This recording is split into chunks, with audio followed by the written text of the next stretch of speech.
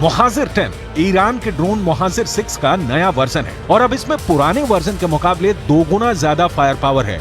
America का तो ये भी इल्जाम है कि ईरान अपने मुहाजिर 6 ड्रोन रूस को सप्लाई कर चुका है, जिससे यूक्रेन में लगातार हमले भी किए जा रहे हैं। ईरान का नया ड्रोन मुहाजिर 10 पुराने वर्जन के मुहाजिर 6 के मुकाबले काफी बेहतर है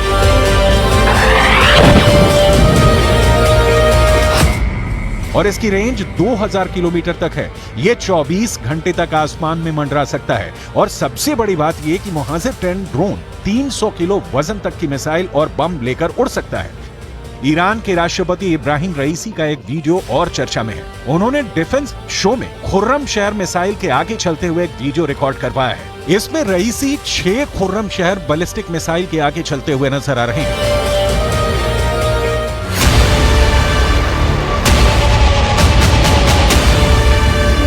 ये ईरान की लेटेस्ट मिसाइल है और इसको दिखाने का मतलब साफ है। पश्चिम एशिया में इस वक्त युद्ध जैसे हालात बन चुके हैं और ईरान अपनी वार्निंग को हमले में बदलना बहुत अच्छी तरह से जानता है। ऐसा वो जनरल सुलेमानी की हत्या के बाद करके दिखा चुका है, जब 8 फरवरी 2020 को उसने इराक में अमेरिका के सैन्य अड्डों पर 22 बैलिस्टिक मिसाइल फायर की थी। अब ईरान की नई मिसाइल खुर्रम शहर 4 बहुत ही खतरनाक मिसाइल मानी जा रही है।